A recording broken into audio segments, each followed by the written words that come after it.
would you say that it's safe to say that I should use, let's say, my Latin hip hop reggaeton type of vibe to impress libraries, and then after I get accepted on those libraries, I can branch off based on their briefs?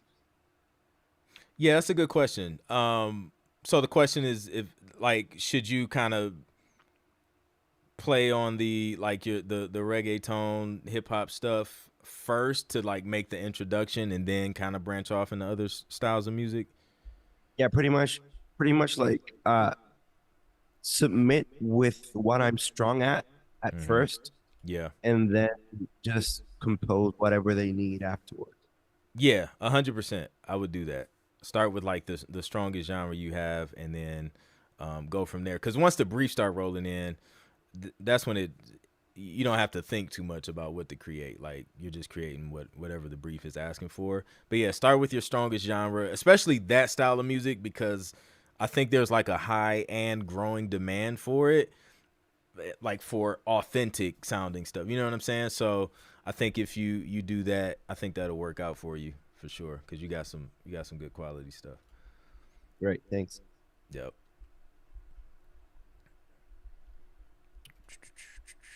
I think here I'll meet you back.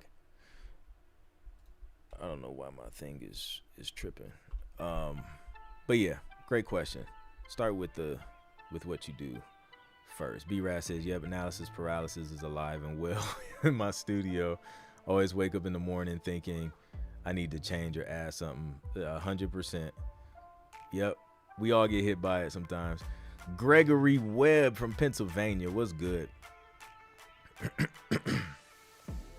Um, Hood Handyman. Thank you for the super chat. I appreciate that.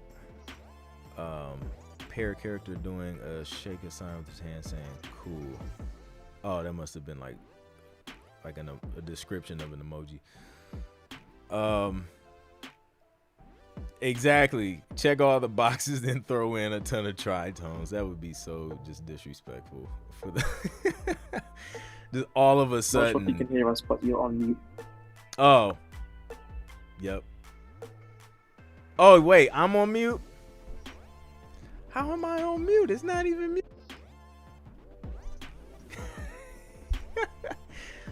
Hold on.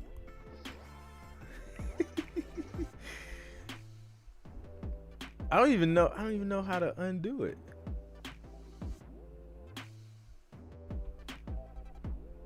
So no one can hear me? Nothing? Wait, can y'all hear me now? Okay, listen. You know what? I don't even want to share the reason why and what happened. So, in my mind, Miguel was in the member only Zoom chat, right? On my screen.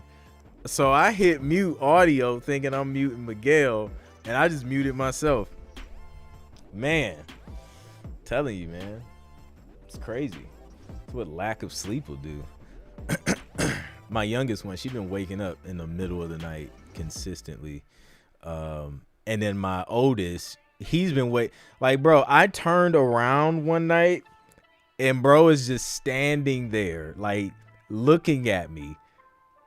And I'm like, bro, you cannot do that, dude. Like, I'm waking up out of sleep and you're staring at me like a body is in front of me.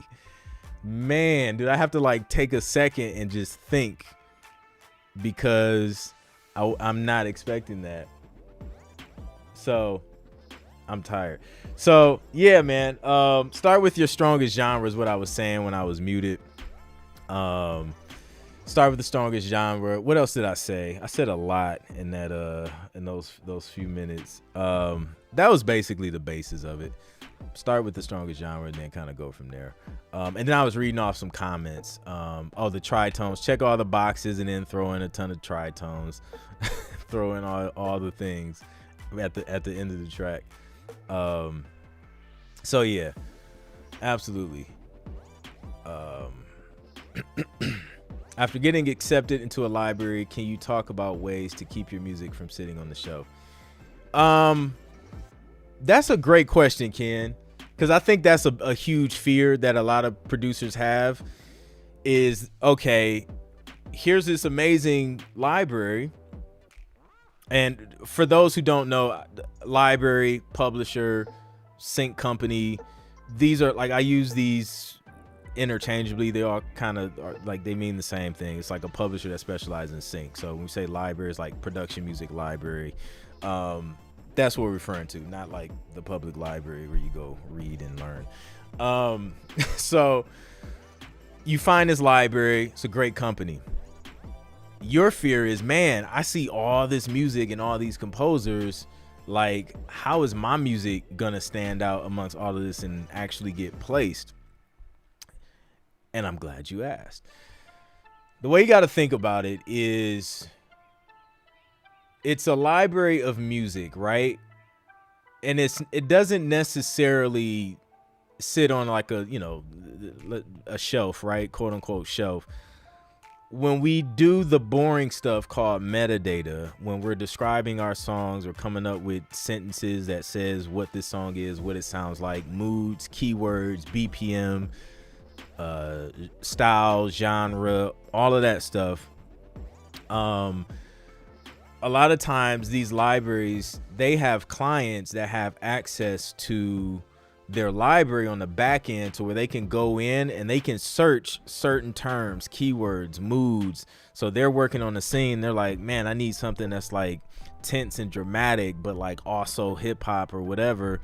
They're searching these keywords, and that's how tracks are populated. So that's why it's important to describe your tracks accurately when it comes time to do metadata and things like that, and fill out all the boring information and things like that, because that helps your music get discovered. So when they're searching these things, your music could pop up, and it could be used if it fits what's needed. Another thing to keep in mind is that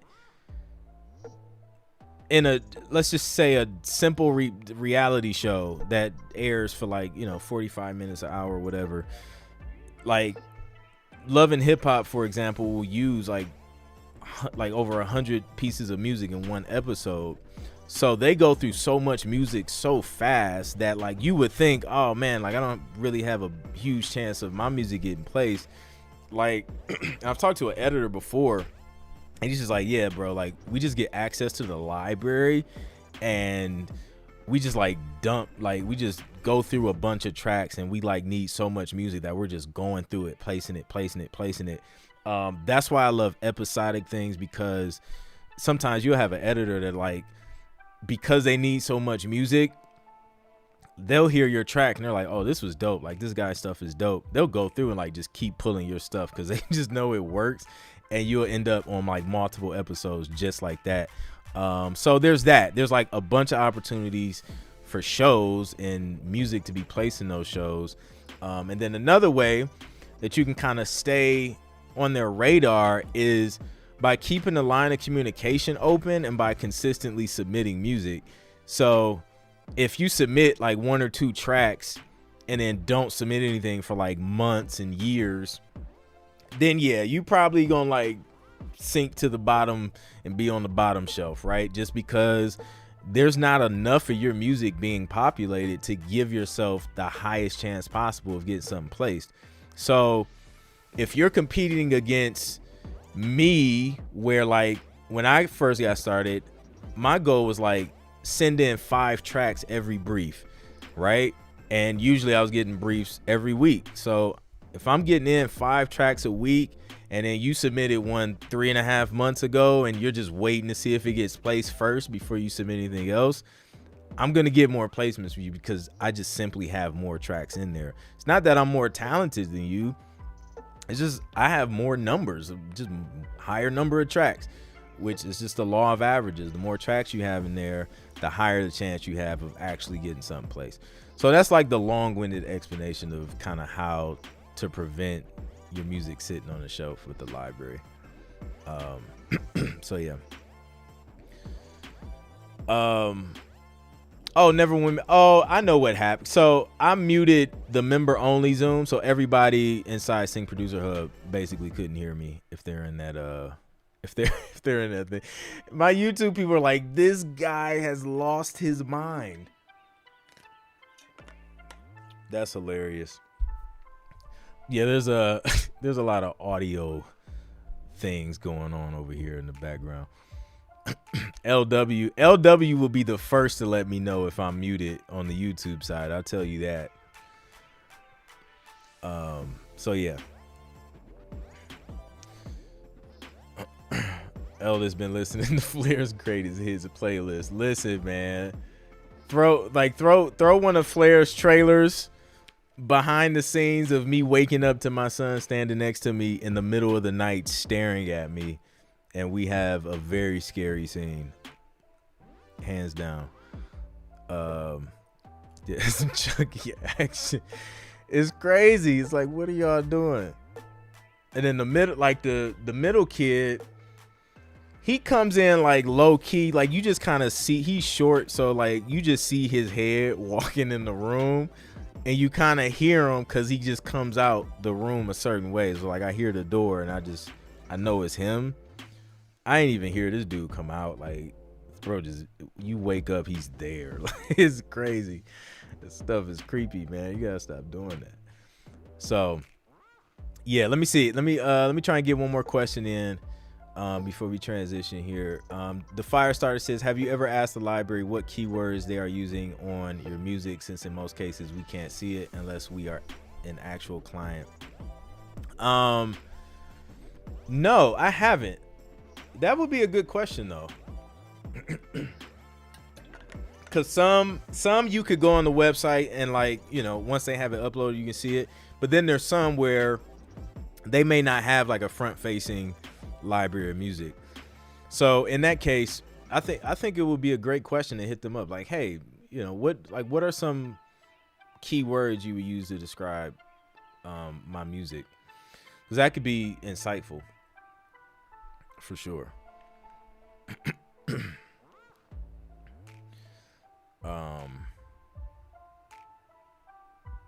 Yeah.